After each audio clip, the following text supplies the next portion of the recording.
Hey there, hunters. Welcome back to Superfan Natural. We're doing something a little different today. This is actually an old video that I made for a different channel. I just thought it was really fun to make, and I wanted to try giving it a second life on this channel, so I hope you enjoy it, and I'm sorry for sounding like I'm half dead through the whole thing.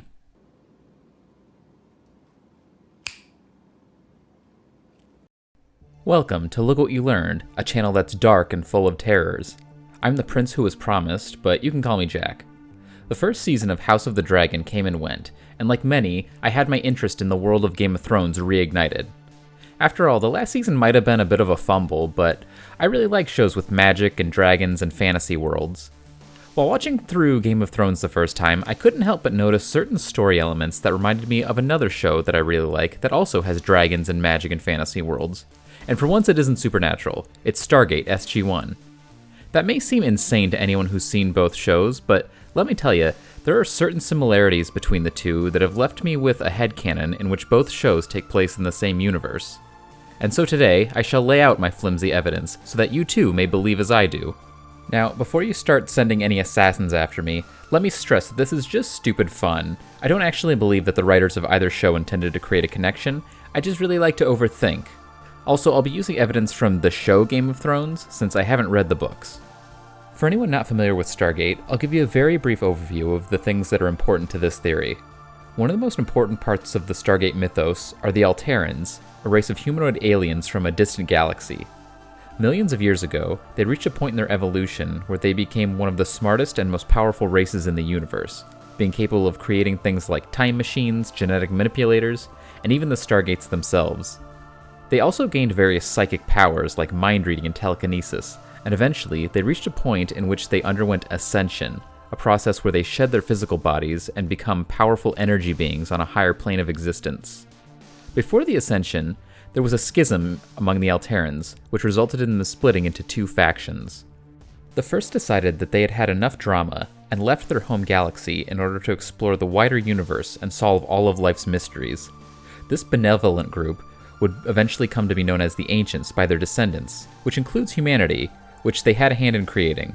It's complicated.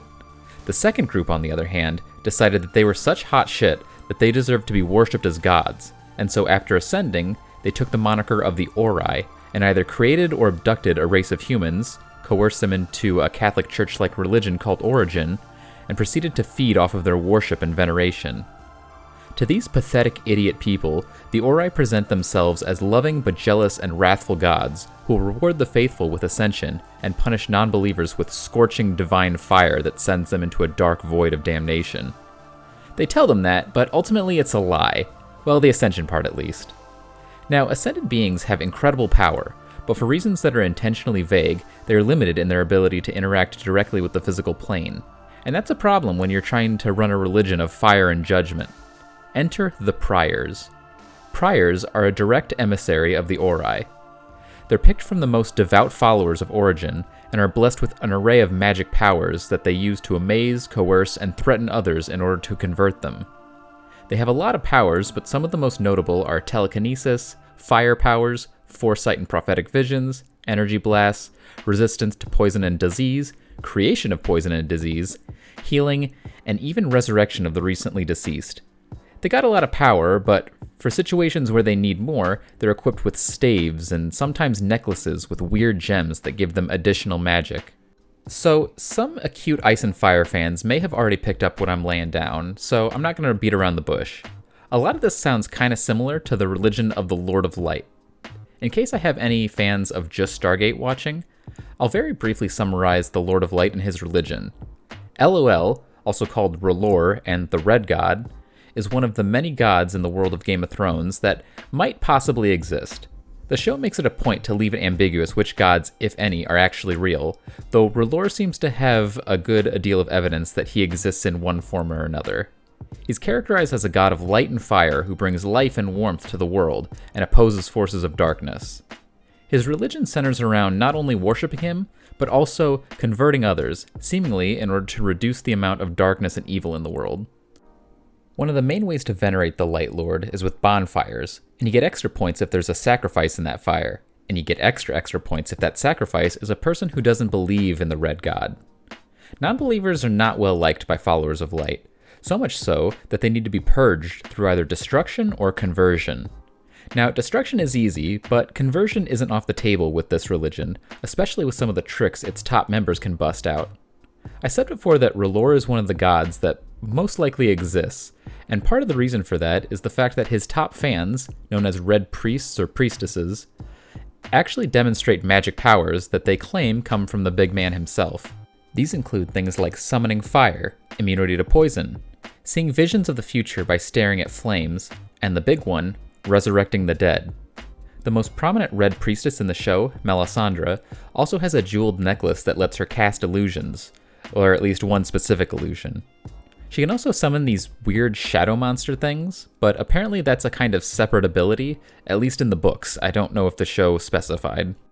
I believe that R'hllor is a member of the Ori, and, acting in his own self-interest, found a planet outside the normal view of the other Ascendeds, and through either creation or transplant, filled it with humans in order to create his own little secret stash of worship juice to snack on. It's a bold claim, and like any other connection theory, it's gotta make sense within both series, so how do? It's actually pretty easy regarding Game of Thrones. After all, it's a fantasy series set in a single planet, without space travel or a concrete cosmic mythology. Basically, this theory answers a bunch of questions that were either not asked or were left intentionally unanswered. Stargate, on the other hand, that's a little bit stickier, and comes with more questions you gotta answer, like, would an Ori do this? How would they hide it from the others? Why would they allow other religions to exist? Why are the Red Priests kinda like priors instead of just being priors? Well, I have answers. Firstly, would an individual Ori do something like this? We never see or hear from an individual of their ranks. They're always addressed and act as a collective. We see this behavior from the ancients as well. However, they will occasionally have a member that act on their own, including doing things that the others don't agree with.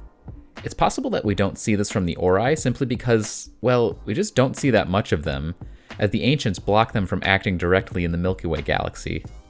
Hey, speaking of that, it brings up another point. Despite what they want mortals to believe, higher-ups are neither all-powerful or all-knowing, and one of the main things that can block their awareness is other Ascendeds. We see this in both a large and small scale.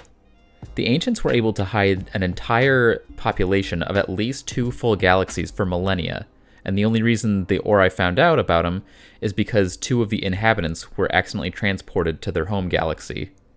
On a smaller scale, Moros, aka Merlin, was able to hide his activities from the rest of the ancients while he built the Sangreal. As such, we can see that even a single individual can hide big things from the rest of their posse. However, I believe that the bigger the operation, the more discreet the individual has to be in order to hide their activities. So, R'hllor can still do his origin shtick, he's just gotta be a little bit more low-key. That means not using cosmic powers to wipe out all dissent. Instead, he's gotta rely more on the pitch to win people over. Unfortunately, that means competing religions get to exist, but it's also possible that these other gods are also him, using different tactics to broaden his appeal. That would actually be a good strategy if you can't be upfront with your worshippers. Don't get me wrong, he can still use a little razzle-dazzle now and then, including giving his top fans some upgrades. It's just gotta fly a little bit further under the radar to avoid cosmic judgment. Does all that make sense? I'm assuming that you're emphatically agreeing with me, and also agreeing that I'm pretty hot, which, thank you. If you like this theory and dislike mystery, you can also use the connection to explain a few other things in Game of Thrones. For example, why are there dragons and giants and little green people? Because this is an alien planet and those are just some of its inhabitants. I kinda like to think that the children of the forest are the furlings, but that's just me.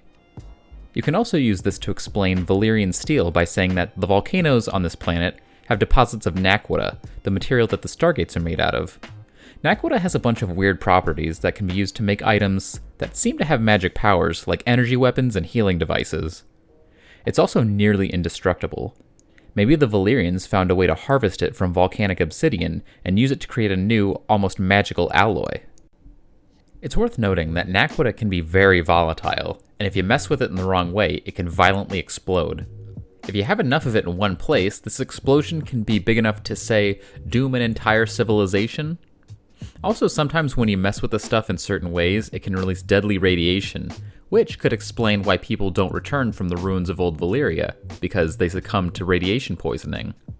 While we're talking about Naquita, it's also worth noting that some species can evolve to have a form of the stuff naturally occurring within their body, and that can then be used to create technology that requires this bio-Naquita to operate. Perhaps dragons have bio-Naquita within them, and the Valyrians found a way to implant it within themselves, thus allowing them to bond with dragons. I could go on using sci-fi to explain fantasy, but I think you get the picture. It's kind of funny trying to imagine these two shows sharing a universe, because they kind of have polar opposite views on gods and magic.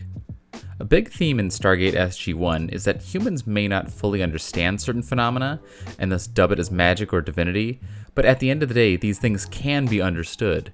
It might require a lot of knowledge, and maybe even a trip to a higher plane of existence, but even that can be achieved with the right will and know-how. By contrast, Game of Thrones portrays magic as something truly unknowable. It's wild and unpredictable. Its power across the world grows and shrinks for reasons that can only be guessed at.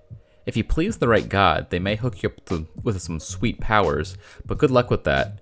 They aren't particularly chatty or visible, so you can never truly know what they want or who they are or if they even exist at all. So yeah, two different views, but one shared universe. I will not back down, you cannot convince me otherwise. However, maybe I convinced you, or at least entertained you. Thanks for watching, I hope you enjoyed it. I don't think this will be a regular thing, but who knows? Either way, there'll be more supernatural content for you soon, so carry on.